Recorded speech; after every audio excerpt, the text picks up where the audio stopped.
اچھا، ایک اور مسئلہ یہ ہے کہ کاروبار تو ہے لیکن کاروبار چلتا نہیں، کسٹمر نہیں آتے۔ ایک تو ہوتا ہے نا کہ بندہ ویسے کوئی کام دھندہ ہی نہیں ہے، ایک یہ ہے کہ کام تو ہے، بزنس ہے، لیکن کسٹمر یعنی ٹرن اوور نہیں ہے اتنا زیادہ۔ اب اس کی انکریز کرنے کے لیے یا اس کی ترقی کے لیے، بزنس میں گروتھ کے لیے آپ نے کیا کرنا ہے؟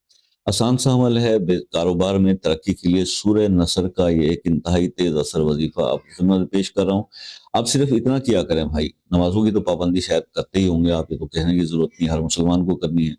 اچھا، اس کے بعد یہ ہے کہ گناہوں سے بچیں، ایمانداری سے ہر چیز کیا کریں، بزنس میں بھی ایمانداری پہلے کریں گے تو انشاءاللہ آپ کو بہت فائدہ ہوگا۔ اچھا، دوسری بات یہ ہے کہ آپ نے اس کاروبار کی جگہ پر جب بھی آپ پہنچتے ہیں، بیٹھتے ہیں، تو وہاں بیٹھ کر آپ سورہ نصر 41 بار 41 ٹائمز پڑھ لیا کریں اول آخر درود شریف کے ساتھ۔ یہ اپنی روٹین بنا لیں، آپ دیکھیں گے کہ دنوں کے اندر آپ کا کاروبار دوڑنے لگ جائے گا۔ اس عمل کو